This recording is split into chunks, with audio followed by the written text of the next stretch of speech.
Sí, Señor, queremos alabar y bendecir tu nombre y queremos darte gracias, Señor, porque tú nos sustentas, tú nos sostienes con tu diestra de poder y porque en esta hora podemos acudir a ti. Queremos aprender, queremos saber, queremos que hables en nuestro corazón y en nuestra vida. En el nombre de Jesús te lo pedimos. Amén y amén. Muy bien, pluma, papel, lápiz, una actitud enseñable es lo que vamos a necesitar el día de hoy para aprender un poco más acerca de nuestro Señor. El día de hoy vamos a hablar acerca del engaño de las buenas obras.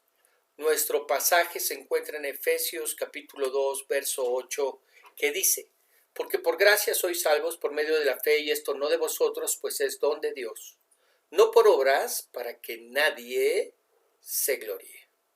Y cuando nosotros estudiamos acerca de nuestra salvación, e incluso cuando se nos comparte el Evangelio, algo que llama nuestra atención es que se nos enseña o predica que no somos salvos a través de nuestras buenas obras, que esas supuestas buenas obras en las que confiamos definitivamente no nos ayudarán cuando estemos ante la presencia de Dios, y que para entrar al cielo o a la gloria eterna o al descanso eterno, tenemos que hacerlo a través de la fe, pero de la fe puesta en la persona del Señor Jesucristo. Y nos quedamos con la idea de que no es por obras. Y es verdad en lo que tiene que ver con nuestra salvación. No me la puedo ganar, no la puedo tener, no la puedo obtener por mis buenas obras. Pero el engaño en el que caemos es en el irnos al otro extremo y pensar que no necesitamos de obras para nada en nuestra vida cristiana. ¿De qué hablas, pastor? Mira, comenzamos a creer que la vida cristiana es una vida pasiva en la que nos sentamos a esperar que simplemente las cosas sucedan. Incluso tomamos algunos textos, algunos pasajes y los malinterpretamos para afirmar y creer en este engaño. Déjame demostrártelo. Judá se encontraba en guerra en contra de los moabitas y amonitas. Fue entonces que el rey Josafat se levantó en medio de todo el pueblo y oró al Señor para pedirle que tuviera misericordia de ellos, porque esos ejércitos eran más poderosos que ellos y la derrota era inminente. ¿Qué respondió el Señor? Bueno, a través de un levita que fue tomado por el Espíritu, profetizó lo siguiente: Segunda de Crónicas 20:17. Segunda de Crónicas 20:17. No habrá para qué peleéis vosotros en este caso. Paraos, estad quietos y ved la salvación de Jehová con vosotros. Oh Judá y Jerusalén, no temáis ni desmayéis. Salid mañana contra ellos, porque Jehová estará con vosotros. Muy bien, ¿qué fue lo que pasó? Bueno, el Señor, cuando salen ellos, confundió de tal manera a los enemigos que se mataron entre ellos y Judá. Lo único que tuvo que hacer es estar quieto y mirar cómo sus enemigos se destruían unos a otros. Y todos decimos sí, aleluya, gloria a Dios. Pero muchos caemos en el engaño de pensar que como la instrucción de Dios para Judá fue estar quieto y no hacer nada, conchudamente decidimos creer que así debe ser para todo. Así es como cuando hay problemas y dificultades, oramos y esperamos que Dios los solucione. Cuando tenemos problemas con los hijos, oramos y esperamos que Dios los corrija. Cuando hay problemas con el esposo o con la esposa, oramos y queremos que Dios los transforme. Cuando tenemos problemas financieros, también oramos y queremos que Dios provea sin nosotros hacer absolutamente nada. ¿Qué piensas de eso? No miramos con sabiduría el pasaje y no leemos bien cuando dice: en este caso. No habrá para qué peleéis vosotros en este caso. Es decir, solo por esta ocasión. Eso no quería decir que cada vez que enfrentaran a sus enemigos Dios los confundiría y acabaría, derrotaría. No. Lo que quería decir es lo que dice: en este caso.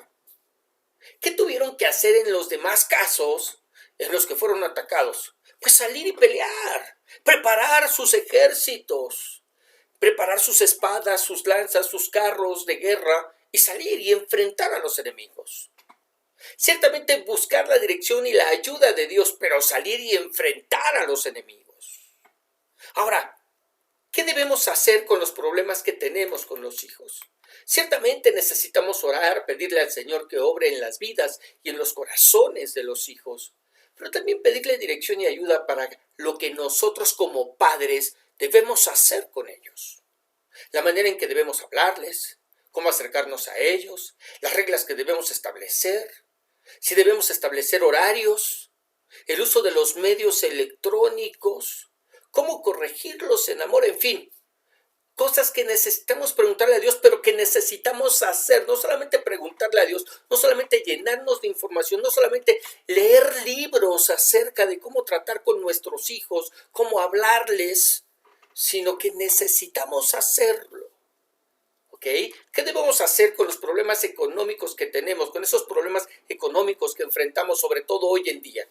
Ciertamente orar, pedirle al Señor que nos provea conforme a sus riquezas en gloria, sí, pero también el pedirle sabiduría para administrar lo que Él pone en nuestra mano, sabiduría para no gastar más de lo que ganamos, sabiduría para establecer las prioridades en nuestros gastos, pero además debemos pedirle que nos guíe para quizás buscar otro trabajo, o buscar tener otro trabajo además del que ya tenemos, o considerar la posibilidad de trabajar los dos, papá y mamá. ¿Ok? ¿Qué debemos hacer con los problemas que tenemos de salud? Ciertamente orar, pedirle al Señor que extienda su mano de poder y nos sane. Creemos en un Dios sanador, pero también ir a ver al médico, al especialista, hacerme los exámenes que se me piden, someterme a los tratamientos u operaciones que se requieran. Recordemos que Dios mismo usa la ciencia a nuestro favor. ¿Te das cuenta? La fe no está peleada con las obras.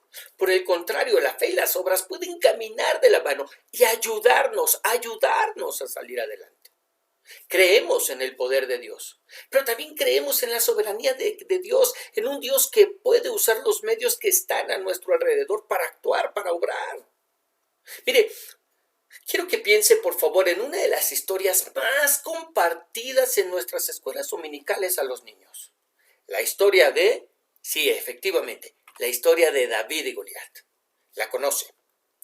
¿Qué pensaría? De verdad, ¿qué pensaría si David, en lugar de salir a pelear con el gigante, hubiera propuesto una velada de oración para que Dios permitiera que a Goliat le diera un infarto y muriera, y así no hubiera él tenido que salir a pelear con él? Pero la historia nos da en este pasaje el ejemplo perfecto de cómo la fe y las obras pueden y caminan de la mano. Veamos la declaración de David cuando sale a pelear con Goliat. Conocemos el contexto de la historia. Iban a pelear filisteos contra israelitas. Los israelitas estaban en un lado del monte, los filisteos estaban del otro lado del monte, había un valle en medio, y todos los días el gigante salía a retar a estos ejércitos y decía: no hay necesidad de que peleemos todos, traigan a uno que pelee conmigo, traigan solamente a uno, pelearemos él y yo, y el que quede victorioso se queda con toda la victoria, ¿verdad? Todo el pueblo, toda la nación tenía miedo, pues este hombre medía más de 3 metros de altura. Y no estamos hablando de un hombre como un basquetbolista, ¿verdad? Escuálido, flaco, con brazos largos y músculos alargados, sino estamos hablando de un hombre verdaderamente corpulento, entrenado además para la guerra. Nadie se atrevía. Sin embargo, David sale a pelear. Primero le prueban la armadura de Saúl y él dice: yo no estoy acostumbrado a andar con esto, ¿verdad? Y entonces toma su morral, su bastón de pastor, mete 5 piedras en el morral y su honda, y sale a enfrentar al gigante. El gigante, cuando lo ve, le dice: ¿qué soy yo, perro, para que salgas a mí con palos? Porque lo ve con este bastón de pastor en sus manos. Y mira lo que le dice David. Entonces dijo David al filisteo, 1 Samuel 17:45: tú vienes a mí con espada y lanza y jabalina, mas yo vengo a ti en el nombre de Jehová de los ejércitos, el Dios de los escuadrones de Israel, a quien tú has provocado. Jehová te entregará hoy en mi mano y yo te venceré, y te cortaré la cabeza, y daré hoy los cuerpos de los filisteos a las aves del cielo y a las bestias de la tierra, y toda la tierra sabrá que hay Dios en Israel. Y sabrá toda esta congregación que Jehová nos salva con espada y con lanza, porque de Jehová es la batalla, y él os entregará en nuestras manos. Una declaración en verdad llena de fe, en la que notamos cómo es que David definitivamente que confiaba en el Señor, pero la hizo cuando salió a pelear, después de haber cargado en su morral 5 piedras y traer una honda en la mano con la que derrotaría al gigante. Fe que se ve a través de las obras. ¿Qué sucedió? Usted lo sabe. David mató a Goliat, incrustándole una piedra en la frente, y con su espada le cortó la cabeza. Ahora, yo te pregunto, ¿qué debemos hacer con esos problemas que enfrentamos todos los días? Sí, necesitamos orar, necesitamos buscar el rostro de nuestro Dios en oración para pedirle a Él que nos dé sabiduría, que nos dé consejo, que traiga dirección a nuestras vidas. Pero después necesitamos salir y enfrentarlos. Mirar cuáles son los recursos con los que contamos y usarlos. David no tenía una espada, tampoco una lanza. Él salió con su morral, una vara de pastor y la honda con la que protegía a sus ovejas, es decir, usó lo que tenía. Y nosotros, querido, necesitamos hacer exactamente lo mismo.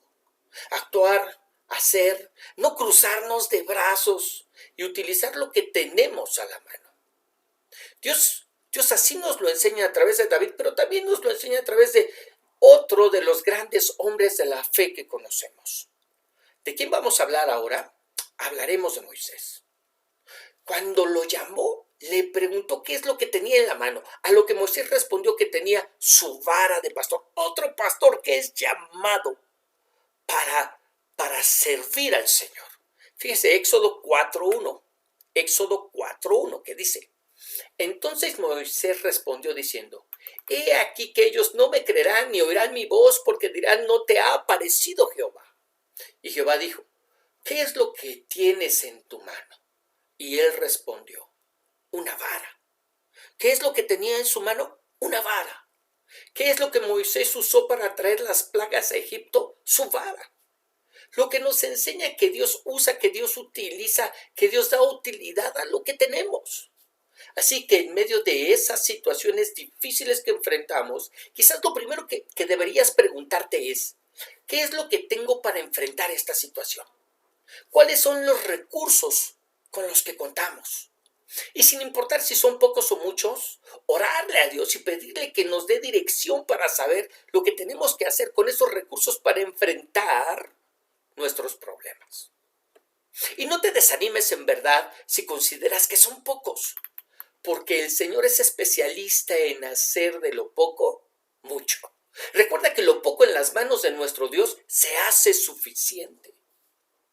Ejemplo de ello lo tenemos en 2 pasajes de la Escritura.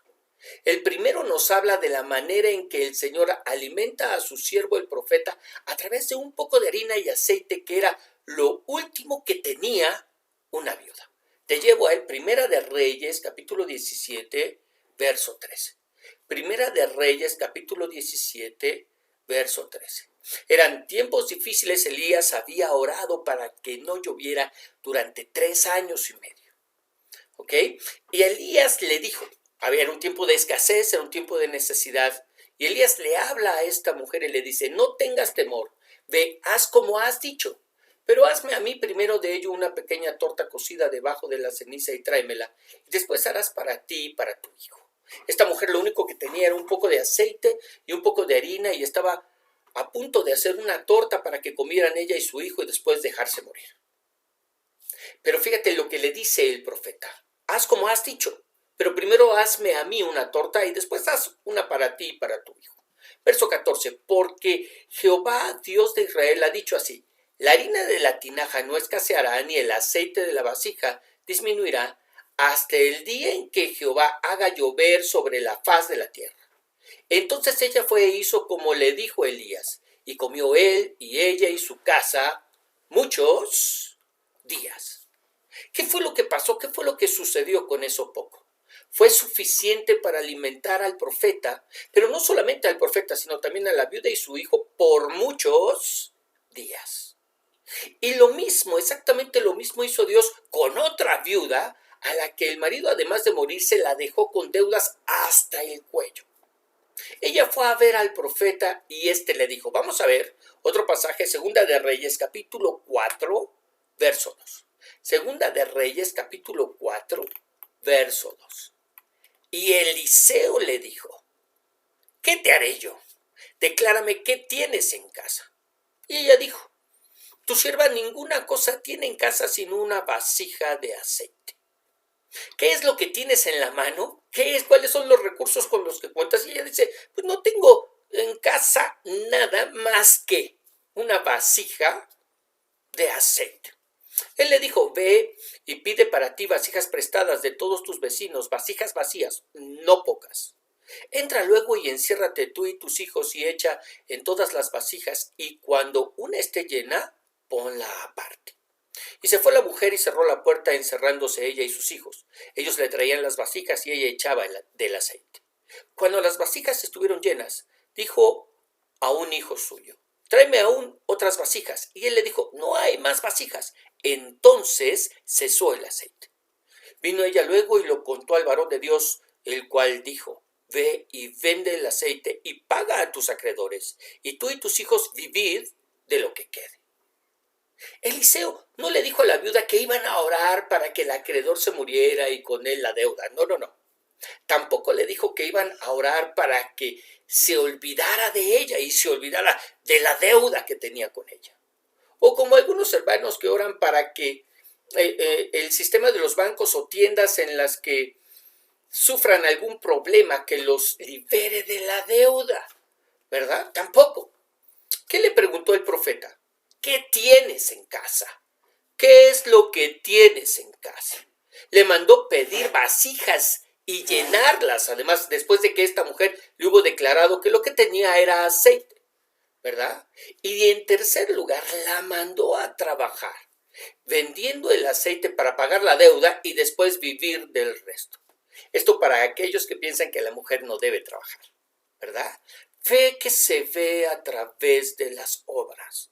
¿Cómo? Sí, la fe de la viuda que alimentó a Elías se vio esa fe al obedecer al mandato del profeta.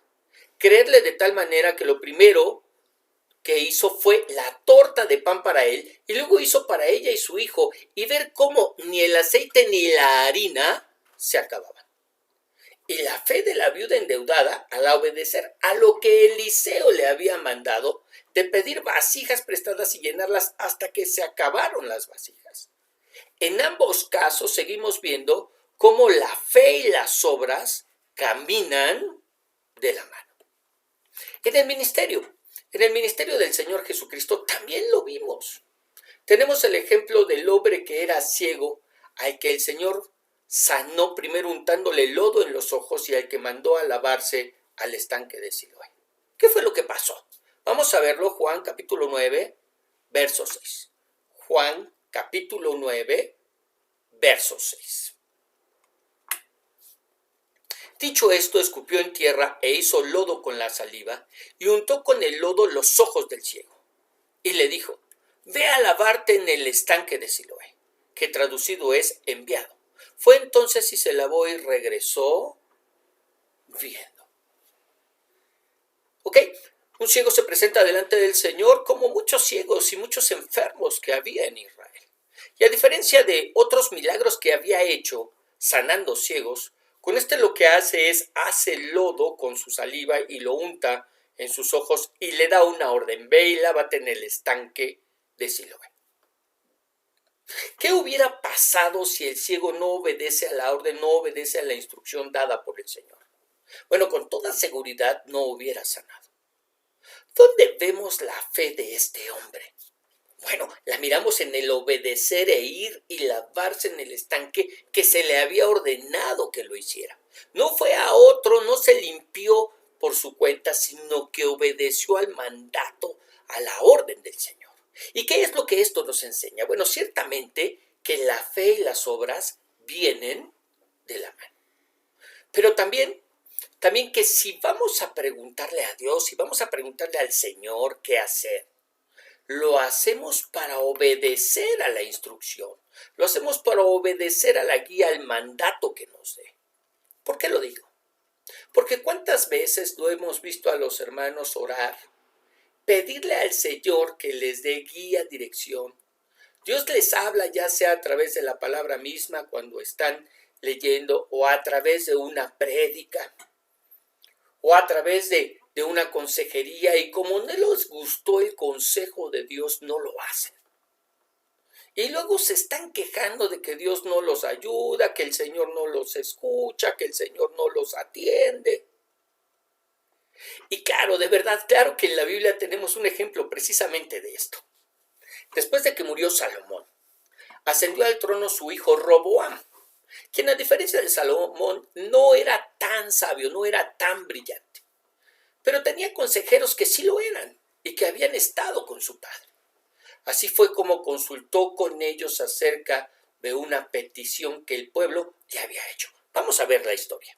Segunda de Crónicas, capítulo 10, verso 3. Segunda de Crónicas, capítulo 10, verso 3, que dice: Y enviaron y le llamaron. Vino pues Jeroboam y todo Israel, y hablaron a Roboam, diciendo: Tu padre agravó nuestro yugo, ahora alivia algo de la dura servidumbre y del pesado yugo con que tu padre nos apremió, y te serviremos. ¿Qué es lo que querían?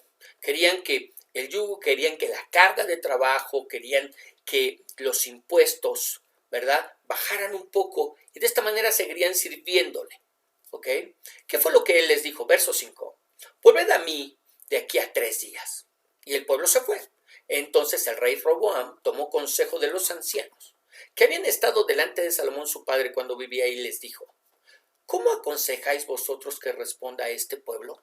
Y ellos le contestaron diciendo: Si te condujeres humanamente con este pueblo, y les agradares, y les hablares buenas palabras, ellos te servirán siempre. Mas él, dejando el consejo que le dieron los ancianos, tomó el consejo con los jóvenes que se habían criado con él y que estaban a su servicio. ¿Qué hizo Roboam? No tomó, no siguió, no obedeció el consejo de los ancianos, que era en verdad que era el consejo que venía de parte de Dios. Y mejor siguió el consejo de los jóvenes, que era, por cierto, contrario al de los ancianos. ¿Sí? Él les dijo que si les había parecido el yugo de su padre pesado, que se esperaran a ver el yugo que él pondría sobre ellos. ¿Cuál fue la consecuencia? El reino de Israel se dividió. Así con los hermanos. Vienen a pedir consejo y se les da.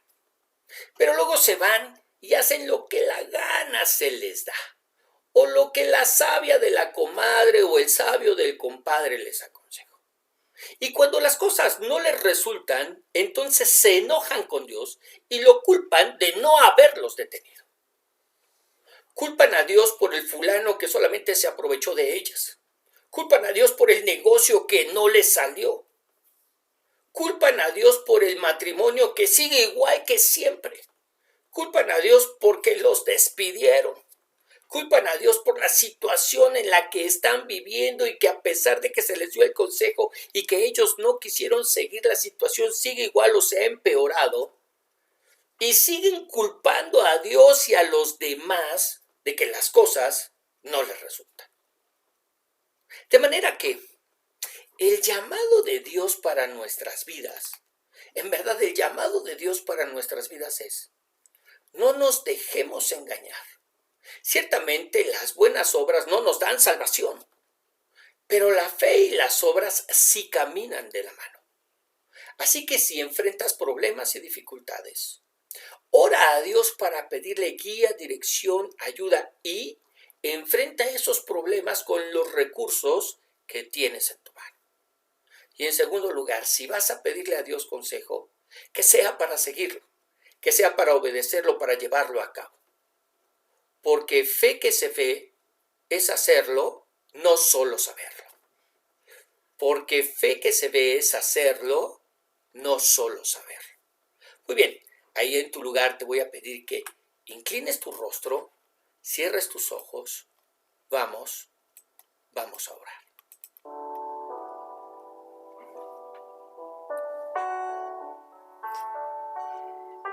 Señor Dios y Padre Celestial, alabamos, bendecimos y glorificamos tu nombre. Bendito Dios, quizás muchos de nosotros por muchos años hemos vivido bajo el engaño de las buenas obras, confiando en ellas, pero confiando en ellas de manera equivocada. Confiando en ellas, Señor, para nuestra salvación, y cuando llegamos a ti, cuenta nos dimos de que eran como trapos de inmundicia delante de tu presencia. Pero Señor, nos fuimos al otro extremo y caímos en otro engaño.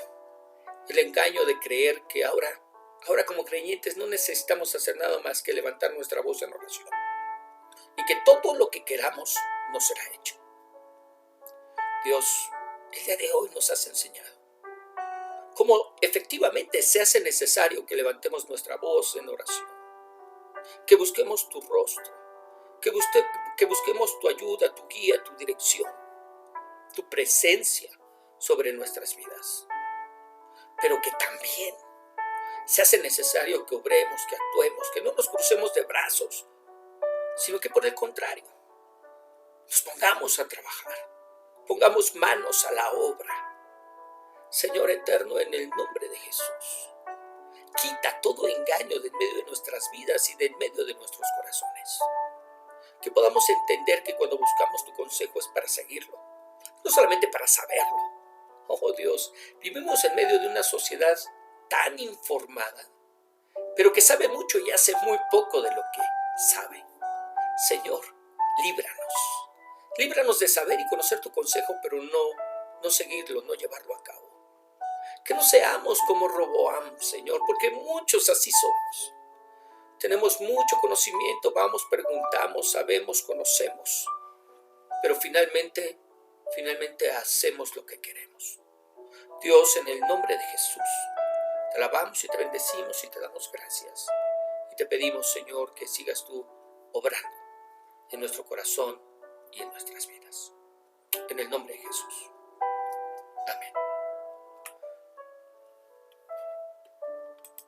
Muy bien, precioso, que el Señor te bendiga, que el Señor te guarde, que el Señor haga resplandecer su rostro sobre ti y sobre todo que ese Señor te dé paz. Recuerda que estamos todos los días escuchándonos por medio del devocional y que los días lunes tenemos nuestra clase de Hebreos, y los domingos nuestra clase dominical. Que el Señor te bendiga.